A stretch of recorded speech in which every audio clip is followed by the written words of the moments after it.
सुनील जी ने जड़ा विश्वास को जोरदार थप्पड़। आरंभी ने खोला बंद कमरे का खौफनाक राज। टंडन परिवार की नींव अब पूरी तरह से हिल चुकी है क्योंकि डॉक्टर आरंभी के सामने उस खौफनाक सच का चेहरा आ गया है जिसकी कल्पना किसी माँ ने भी नहीं की होगी। विहान का किडनैपिंग केस अब एक ऐसे मोड़ पर पहुंच गया है जहां रिश्तों का खून करने वाले विश्वास और अवंतिका का खेल पूरी तरह खत्म होने वाला है। अपनी ही पत्नी को समाज और मेडिकल बोर्ड के सामने नीचा दिखाने के लिए एक पिता किस हद तक गिर सकता है, इसका सबूत अब आरंभी के हाथों में लग चुका है।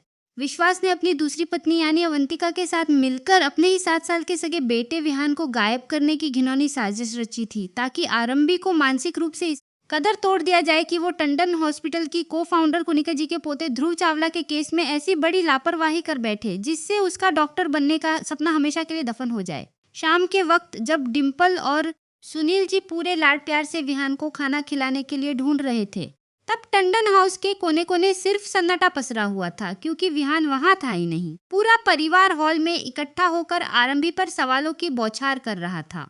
डिम्पल लगातार ताने मार रही थी कि एक माँ अपने बेटे का ध्यान नहीं रख सकती, लेकिन कोई नहीं जानता था कि आरंभी इस वक्त किस भयानक दौर से गुजर रही है। आरंभी चाहकर भी किसी को सच नहीं बता पा रही थी क्योंकि शातिर अवंतिका ने उसका फोन पूरी तरह हैक कर रखा था और उसे लगातार गुमनाम नंबरों से धमकियां मिल रही थी कि अगर उसने जुबान खोली या अपने पति विश्वास को कुछ भी बताने की कोशिश की तो वो भाड़े के गुंडे विहान को जान से मार देंगे। दहशत के इस माहौल में जब आरंभी अंदर से पूरी तरह टूट रही थी तभी प्रोमो में एक ऐसा खौफनाक मंजर सामने आया जिसने कहानी का रुख ही बदल दिया।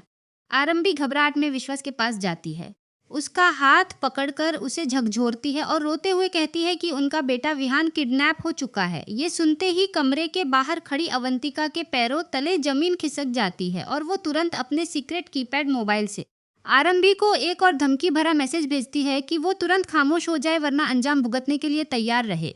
विश्वास जो इस पूरी साजिश का मास्टरमाइंड था, आरंभी की ये बातें सुनकर अंदर से पूरी तरह है उसके माथे से पसीने की बूंदें टपकने लगती हैं क्योंकि उसे इस बात का डर सताने लगता है कि अगर आरंभी के सामने अवंतिका की असलियत आ गई तो वो उससे कभी माफ नहीं करेगी और उसका पूरा करियर, उसका रुतबा पल भर में मिट्टी में मिल जाएगा। विश्वास और अवंतिका की असलियत यह है कि वो टंडन हॉस्पिटल की ट्रस्टी कुनिका जी के पोते ध्रुव चावला के इलाज के बहाने आरंभी को पूरी तरह फंसाना चाहते थे। अवंतिका जो आरंभी की बॉस बनी बैठी है, उसने जानबूझकर कुनिका जी के पोते का केस आरंभी को सौंपा और पीछे से विश्वास के साथ मिलकर ब्लैकमेलिंग का ऐसा जाल बुना कि अगर आरंभी के हाथों कुनिका जी के पोते को कुछ भी नुकसान होता है तो उसका मेडिकल लाइसेंस हमेशा के लिए रद्द हो जाएगा और वो सीधे जेल की सलाखों के पीछे होगी। इसके बाद अवंतिका और विश्वास का वो 10 साल पुराना छुपा हुआ रिश्ता, जिसके बारे में टंडन परिवार को कुछ नहीं पता, वो सबके सामने आ जाएगा और विश्वास स्वयं अवंतिका की बेटी सानिया को अपना नाम दे पाएगा।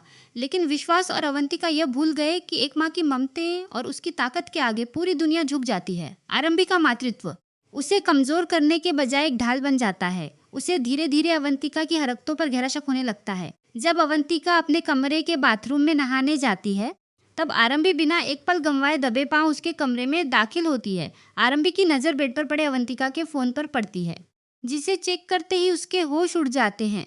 उसमें पैसों के लेन देन की बात लिखी थी और साथ ही एक ऐसा वीडियो था जिसने आरंभी की रूह कंपा दी। उस वीडियो में विश्वास और अवंतिका एक अनजान गुंडे के साथ बंद कमरे में खड़े होकर विहान की तस्वीर दिखा रहे थे और उसे छुपाने की प्लानिंग कर रहे थे। उस मैसेज के साथ विहान को रखने की लाइव लोकेशन भी भेजी गई थी।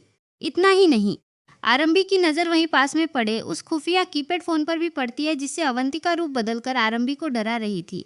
आरंभी तुरंत बिना कोई वक्त बर्बाद किए उस वीडियो और सारे मैसेजेस को अपने फोन पर फॉरवर्ड करती है और उस कीपैड फोन को सबूत के तौर पर अपने पास छुपा लेती है। अब आरंभी के पास वो लोकेशन थी जहां उसके कलेजे के टुकड़े को कैद करके रखा गया था। आरंभी बिना किसी को कुछ बताए उस सुनसान और खतरनाक लोकेशन पर पहुंचती है जहां विहान को एक अधबनी बिल्डिंग में बांधकर रखा गया था। आरंभी चालाकी से गुंडों की नजरों से बचकर विहान तक पहुंचती है, उसे गले लगाती है और जैसे ही उसे लेकर वहां से भागने की कोशिश करती है तभी पीछे से एक खूंखार गुंडा आकर आरंभी का संतुलन धक्का दे देता है और वो उस ऊंची बिल्डिंग की छत से नीचे गिरने ही वाली होती है कि तभी कहानी में एक मसीहा की एंट्री होती है। यह कोई और नहीं बल्कि कुनिका जी का पौत्र ध्रुव चावला है, जो आने वाले वक्त में शो के अंदर सबसे बड़ा सपोर्ट सिस्टम और पार्टनर बनने वाला है।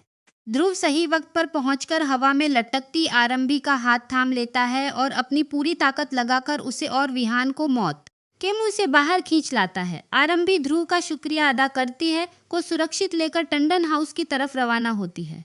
दूसरी तरफ टंडन हाउस के हॉल में भारी तनाव का माहौल बना हुआ था। रात भर से गायब विहान को लेकर सुनील जी और डिम्पल की चिंता गुस्से में बदल चुकी थी। पूरा परिवार हॉल में खड़ा होकर सिर्फ आरंभी को कोस रहा था। राज, जो आरंभी का देवर है और इस पूरे घर में इकलौता ऐसा इंसान है जो दिल से चाहता है कि आरंभी अपनी जिंदगी में आगे बढ़े और एक कामयाब डॉक्टर बने।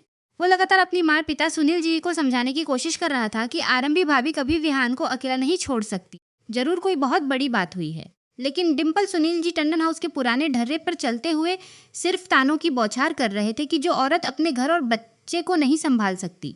तभी अचानक घर का मुख्य दरवाजा खुलता है और आरंभी विहान का हाथ पकड़े अंदर दाखिल होती है।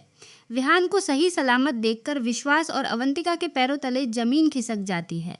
उनके चेहरों का रंग पूरी तरह उड़ जाता है, क्योंकि उन्हें पूरा भरोसा था कि जब तक आरंभी कुनिका जी के पोते के केस को बर्बाद नहीं करेगी तब तक वो विहान को कभी ढूंढ नहीं पाएगी। लेकिन आरंभी को इस तरह विहान के साथ वापस आया देख उनकी सारी प्लानिंग मिट्टी में मिल जाती है। सुनील जी और डिम्पल दौड़कर अपने 7 साल के पोते को गले लगा लेते हैं। उनकी आंखों से आंसू बहने लगते हैं कि उनका छोटा सा मासूम बच्चा पूरी रात बाहर अकेला किस हाल में रहा होगा। इसी बीच विश्वास अपनी खाल बचाने के लिए और सबके सामने एक आदर्श और फिक्रामंद पिता बनने का नाटक रचते हुए आगे बढ़ता है। वो विहान को आरंभी की गोद से छीनकर गले लगाता है और झूठी हमदर्दी दिखाते हुए कहता है कि बेटा आप कहाँ चले गए थे, आपको किसने किडनैप किया था, देखो आपकी मम्मा ने तो हमें कुछ बताया भी नहीं। हम विश्वास का यह पाखंड देखकर आरंभी का सब्र का बांध पूरी तरह टूट जाता है। वो अपने कदम आगे बढ़ाती है और अपने फोन को सीधे टीवी स्क्रीन से कनेक्ट करके वो वीडियो प्ले कर देती है जो उसने अवंतिका के फोन से चुराया था। जैसे ही वो वीडियो जो बटी पर टंडन हाउस के हॉल में सांप सूंघ जाता है कि कैसे विश्वास और अवंतिका मिलकर उस किडनैपर को पैसे की गड्डियां दे रहे हैं और विहान की तस्वीर दिखाकर उसे गायब करने का हुक्म दे रहे हैं। यह खौफनाक मंजर देखकर पूरे टंडन परिवार के होश उड़ जाते हैं। डिम्पल अपनी आंखें फटे हुए विश्वास को देखती है। वहीं सुनील जी के गुस्से का ज्वालामुखी फट पड़ता है। आरंभी की जुबान से जब एक एक सच बाहर आता है कि कैसे विश्वास ने अपने ही 7 साल के बेटे को सिर्फ एक मोहरा बनाया ताकि वो अपनी पत्नी का करियर तबाह कर सके, तो सुनील जी का हाथ हवा में उठता है और वो बिना एक पल सोचे विश्वास के गाल पर एक जोरदार सनसनाता हुआ थप्पड़ जड़ देते हैं। इस थप्पड़ की गूंज से पूरा टंडन हाउस हिल जाता है कि तू कैसा बाप है विश्वास, तुझे शर्म नहीं आई अपने ही मासूम बच्चे का सौदा करते हुए? सिर्फ आरंभी को नीचा दिखाने के लिए तूने विहान की जान खतरे में डाल दी। तुझे पता भी है कि कुनिका जी हमारे टंडन हॉस्पिटल की को-फाउंडर हैं। अगर उनके पोते को एक खरोच भी आ जाती तो हम सब जेल की चक्की पीस रहे होते। विश्वास शर्म और खौफ के मारे अपनी नजरें झुका लेता है और अपनी हार का गुस्सा अवंतिका पर निकालने के लिए उसे घूरने लगता है। लेकिन अब टंडन परिवार के सामने कई बड़े सवाल खड़े हो गए हैं। क्या इस भयानक धोखे के बाद 7 साल का मासूम विहान अपने ही पिता विश्वास से हमेशा के लिए नफरत करने लगेगा? क्या गुस्से से तमतमाई डिम्पल अब अवंतिका को धक्के मारकर इस घर से और अस्पताल से बाहर निकाल फेंकेगी? और सबसे बड़ा ट्विस्ट तो तब आएगा जब ध्रुव चावला आरंभी की जिंदगी में एक पार्टनर और रक्षक बनकर कदम रखेंगे। तब अपनी हार से बौखलाया विश्वास आरंभी को बर्बाद करने के लिए कौन सी नई और खतरनाक चाल चलेगा? यह देखना वाकई बेहद दिलचस्प होने वाला है।